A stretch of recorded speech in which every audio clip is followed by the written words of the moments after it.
Hey, I found a big spool of copper wire. Let's go make some art. As you watch me strip the insulation from this wire, I want to point out that so many people tell me they're not artistic, but nobody was born a Picasso, including Picasso. So today I'm going to show you a couple of projects that you can do, one in your car and one just kind of fidgeting around. So you've heard of balloon animals? We're going to start with a wire animal. Let's make a deer together. Use the guide that I have in the upper left corner there for the antlers. Start with 2 wires, you're going to twist those together, and then move another set of wires down a little ways, twist those together. I'm just using my thumb here as a guide for lengths and widths and things. And then you're going to twist those 2 sets of wires together, about 1.5 inches or so. Just use your judgment. Once you get a little bit farther down, pull out 2 more wires as kind of a loop. And then twist those down and make sure that the end of that loop is nice and crimped. Give it a little character bend there. And then twist the rest of those down. You're then going to go down to where you see that larger loop in the middle. And work your way back up the other side, doing exactly the same thing. Pulling a pair out for a loop, making sure that end is nice and tight and crimped after you twist it. Alright, and then you're going to take your pliers or wire cutters and measure about where you'll need to twist up and make the lower point and then the upper point. I like to measure and then add some length to give me some twisting room. You can always just shorten that later as you need.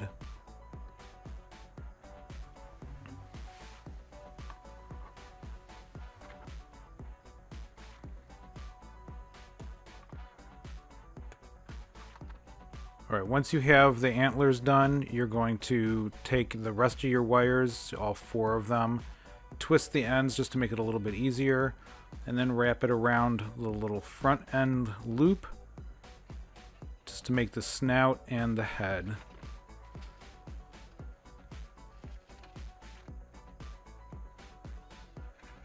All I'm doing here is working my way down to the tip there, that loop, and then working my way back up to make the snout. And then once I get to the back there, where all those antlers meet, just make it a larger bundle, a larger loop.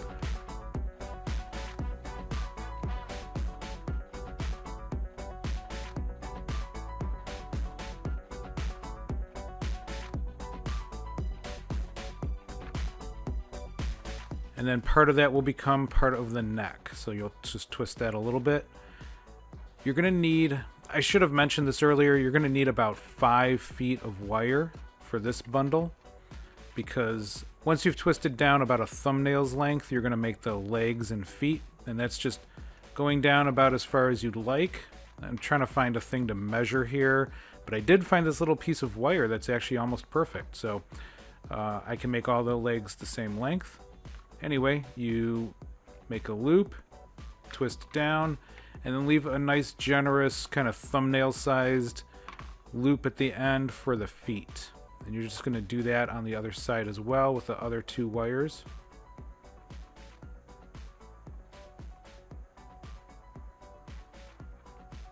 Now I did mismeasure. You actually want to measure from the highest point, and for some reason I didn't do that. So I'll end up having to wrap this one leg, kind of finagle it around the other leg, and then twist everything into place later.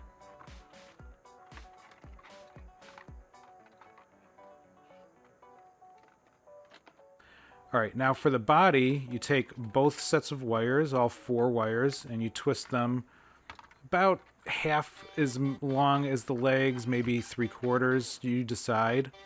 And then make the back legs the same way you made the front legs.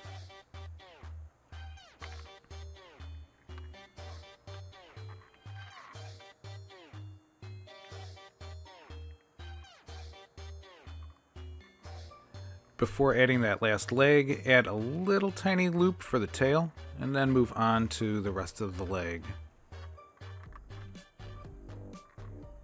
Now you're also going to need another bundle of wires that also are about 5 feet, and that's just to make the body. So you're just going to wrap these wires around the little body that you made, and that will give you the body. But you're also going to wrap it around the head to finish off making the neck, and that will kind of hold everything in place. Alright, the final step is just to kind of bend it all into shape, and you're good to go. So let's move on to another project. Alright, for this project we're going to make a tree out of the copper wire. So you're going to grab a length of about 5 feet or so, and then match up the ends of that copper wire, fold it in half, and make sure you crimp the ends, or crimp that loop nice and tight.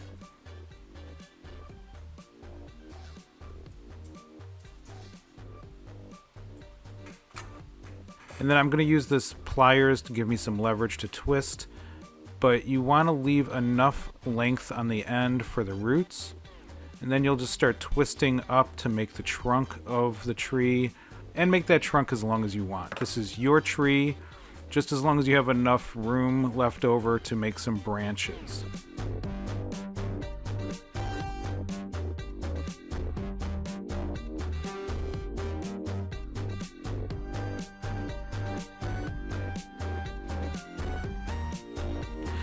Alright, now I'm going to mount this to a base. Originally I wanted to use this little stump as the base, but it turned out to not be stable enough, so I'm just going to attach it here temporarily. And then I have another piece of wood I'm going to use to attach it permanently. But for now, I'm just going to use this, and then I will kind of twist tie it in place. And that will keep everything kind of weighted for me as I work on the branches next. Alright, now that you have it mounted to a base, or in this case temporarily mounted to a base, let's start working on those branches. What I like to do is take the two large bundles and then just twist them a little bit, in this case about an inch or so, and then I'll start branching off from there using a couple of strands to make smaller branches, and then I'll twist and continue on with that larger bundle. And then there's a couple of techniques that I'll use to make smaller offshoot branches. So I'll show you those as we go. But basically the idea is you make this up as you go along. It's all going to happen organically. The tree's just going to kind of make itself.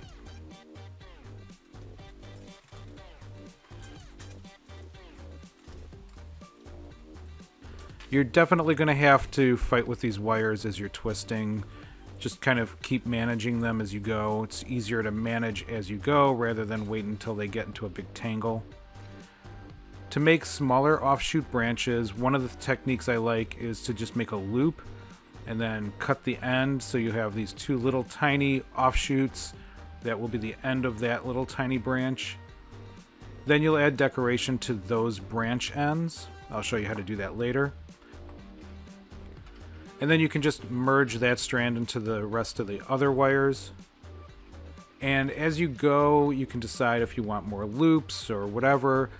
One thing I would recommend is to make your loops varying sizes. So nothing too small that's hard to manage. Nothing massively big. But, you know, just use your judgment. Whatever looks good to you. This is your tree. You make it the way you want it.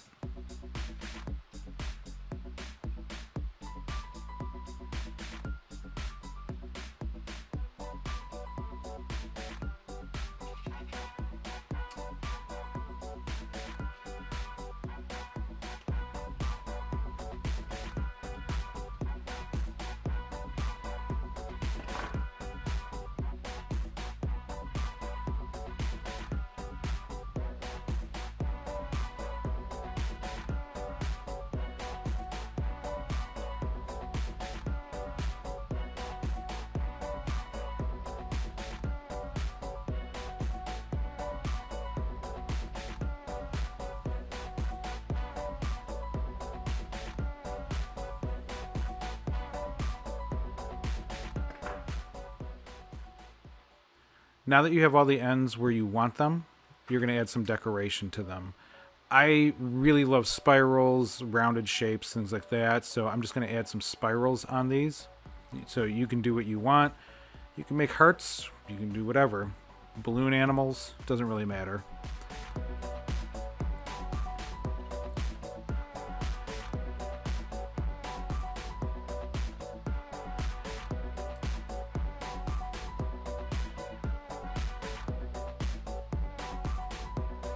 One thing I discovered is to start off with the pliers and then finish the coil with my fingers. It just makes a smoother curve.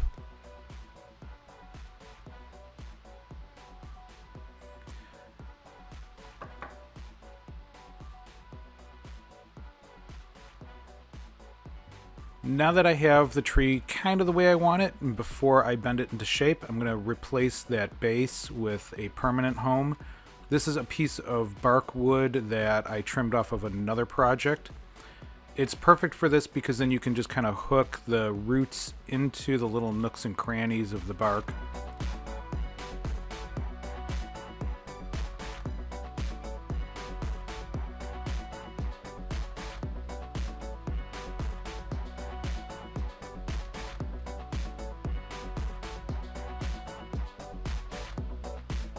Once you have it in the position you want it, you just kind of flip it over, trim off the excess, and then kind of crimp it into place. It will hold its own. You'll be fine. You don't need nails or glue or anything like that. All right, I hope I gave you some inspiration to put your phone down and pick up a little bit of wire the next time you have a long wait in the car.